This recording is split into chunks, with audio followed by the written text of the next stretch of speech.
આજે આપણે વાત કરીશું મુનશી પ્રેમચંદની એક ખૂબ જ પ્રખ્યાત અને હૃદયસ્પર્શી વાર્તા બૂઢી કાકી વિશે. આ એક એવી વાર્તા છે જે આપણા સમાજની એક કડવી વાસ્તવિકતાને ઉજાગર કરે છે અને આપણને આપણા વડીલો સાથેના આપણા વર્તન વિશે વિચારવા પર મજબૂર કરે છે. બસ આ એક વાક્ય આખી વાર્તાનું જીવ છે, એનું હૃદય છે. અને આ જ વિચાર સાથે ચાલો આપણે આ વાર્તાની ભાવનાત્મક સફરમાં આગળ વધીએ, જે કદાચ થોડી દુઃખદ છે પણ ખૂબ જ જરૂરી છે. તો વાર્તા શરૂ થાય છે અને આપણને પરિચય થાય છે એક એવી વૃદ્ધ સ્ત્રીનો જે પોતાના જ ઘરમાં જાણે એક ભૂલાયેલું પાત્ર બનીને જીવી રહી છે. આપણા મુખ્ય પાત્ર છે બુઢી કાકી. ઉંમરના કારણે એમની આંખો, કાન, લગભગ બધી જ ઇન્દ્રિયો સાથ છોડી ચૂકી છે. એમની આખી દુનિયા જાણે કે બે જ વસ્તુઓ પર આવીને અટકી ગઈ છે. એક તો પેટની ભૂખ અને બીજું અવગણના અને અપમાનનું દુઃખ.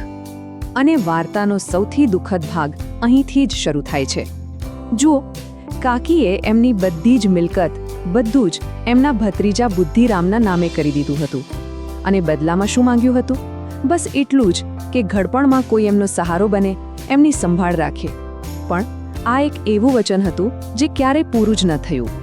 અને સૌથી મોટી વિડંબણા તો એ છે કે કાકીને જ સંપત્તિમાંથી પરિવારને સારી એવી આવક થતી હતી, પણ એ જ કાકીને 2 ટંક પેટ ભરીને ખાવાનું પણ નહોતું મળતું. આખી એક પરિવારની વાત નથી, ખરું ને?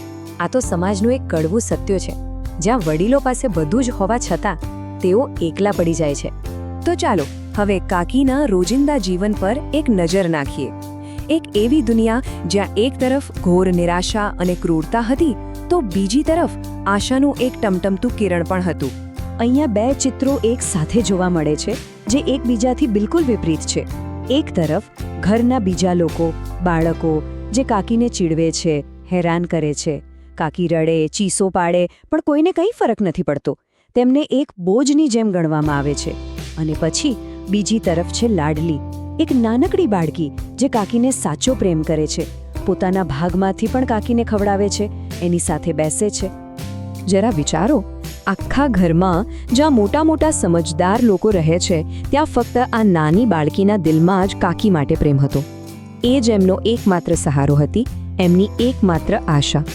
હવે વાર્તામાં એક એવી રાત આવે છે, એક એવો પ્રસંગ આવે છે જે કાકીની એકલતા અને એમની ભૂખને ચરમસીમા પર પહોંચાડી દે છે. ઘરમાં એક મોટો ઉત્સવ હતો.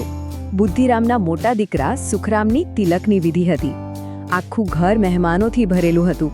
ચારે બાજુ ખુશીનો માહોલ હતો અને રસોડામાંથી જાત જાતની વાનગીઓની સુગંધ આવી રહી હતી. હવે જરા આંખો બંધ કરીને વિચારો, એક વ્યક્તિ જે દિવસોથી ભૂખી છે, એના માટે આ સુગંધ કેવી હશે? ગરમા ગરમ પૂરી તળાતી હોય, મસાલેદાર કચોરીની મહેક અને ઘીથી લસલસતા શાકભાજીની સુગંધ. આ બધું કાકીની ભૂખને, એમની તડપને હજારો ગણી વધારી રહ્યો હતો. કાકીને થયું કે હવે તો બધા જ જમી ચૂક્યા હશે, કોઈ નહીં હોય. એટલે બિચારા ધીમે ધીમે ઘસડાતા ઘસડાતા રસોડા સુધી પહોંચ્યા. પણ ત્યાં જ બુદ્ધિરામની પત્ની રૂપા એમને જોઈ ગઈ અને બસ એણે એટલો ગુસ્સો કર્યો, એટલું સંભળાવ્યું અને કાકીને પાછા એમના અંધારા ઓરડામાં મોકલી દીધા. એમની બધી આશાઓ પર એક જ ઝટકે પાણી ફરી વળ્યું. આખી રાત વીતી ગઈ, મહેફિલ પૂરી થઈ, મહેમાનો ગયા, ઘરના લોકો પેટ ભરીને જમીને સૂઈ ગયા, પણ કોઈને પણ યાદ ન આવ્યું કે ઘરમાં કોઈ ભૂખ્યું છે. બૂઢી કાકીને જાણે કે કોઈ ભૂલી જ ગયું હતું. પણ કહેવાય છે ને કે દરેક અંધારી રાત પછી સવાર થાય છે. અહીંથી વાર્તામાં એક મોટો વળાંક આવે છે. એક નાનકડી દયા એક મોટા પસ્તાવાનું કારણ બને છે. મોડી રાત્રે જ્યારે બધા સૂઈ ગયા હતા, ત્યારે પેલી નાની લાડલી, એનાથી રહેવાયું નહીં. એણે પોતાના ભાગમાંથી બચાવેલી પૂરીઓ લીધી અને છાનીમાની કાકી પાસે પહોંચી. કાકીએ પૂરીઓ તો ખાધી, પણ એમની ભૂખ એટલી હતી કે એનાથી શું થાય. પછી કાકીએ લાડલીનો હાથ પકડ્યો અને એને ઈશારો કર્યો કે મને ત્યાં લઈ જા જ્યાં મહેમાનો જમ્યા હતા. અને ત્યાં જઈને એ દ્રશ્ય ખરેખર હૃદયને કંપાવી દે તેવું છે. કાકી મહેમાનોની એઠી પતરાળીઓમાંથી બચેલા ટુકડા વીણી વીણીને ખાવા લાગ્યા. અને બરાબર એ જ વખતે રૂપાની નજર એમના પર પડી. પોતાની સાસુને, ઘરની વડીલને આ હાલતમાં જોઈને એ સ્તબ્ધ થઈ ગઈ. એના પગ નીચેથી જાણે જમીન સરકી ગઈ. એ જ ઘડીએ એને પોતાની ભૂલ સમજાઈ. એને સમજાયું કે એણે કેટલી મોટી ભૂલ કરી છે. એ એટલા પસ્તાવામાં હતી કે એણે તરત જ ભગવાન સામે હાથ જોડ્યા, માફી માંગી અને દોડીને રસોડામાં ગઈ. એણે ફટાફટ કાકી માટે ગરમા ગરમ તાજા ભોજનની થાળી તૈયાર કરી. અને હવે આપણે વાર્તાના અંત તરફ આવી રહ્યા છીએ, જે આપણને એક એવો સંદેશ આપે છે જે ક્યારેય જૂનો નથી થતો. રૂપા પોતે કાકી પાસે જઈને બેઠી અને એક મા જેમ પોતાના બાળકને જમાડે એમ પ્રેમથી એમને જમાડવા લાગી. અને કાકી એ તો જાણે એક નાનું બાળક જ બની ગયા. બધું દુઃખ, બધું અપમાન, બધું જ ભૂલીને બસ આનંદથી જમવા લાગ્યા. આ જ તો છે કરુણાની તાકાત. તો આખી વાર્તાનો સાર શું છે? આપણને શું શીખવા મળે છે? પહેલી વાત કે વૃદ્ધાવસ્થામાં માણસ કેટલો લાચાર બની જાય છે. બીજી કે પરિવારમાં જો કોઈની અવગણના થાય તો એ કેટલું ખતરનાક બની શકે છે. ત્રીજું કે ક્યારેક મોટા મોટા લોકો જે નથી સમજી શકતા એક નાનકડા બાળકની સહાનુભૂતિ કરી બતાવે છે.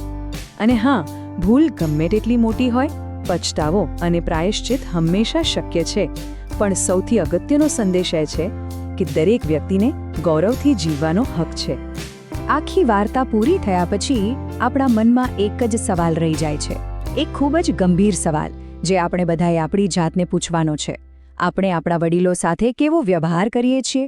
શું આપણે ખરેખર એમને એ સન્માન આપીએ છીએ જેના તેઓ હકદાર છે? આ સવાલ સાથે જ આજના આ વિશ્લેષણને અહીં પૂર્ણ કરીએ છીએ.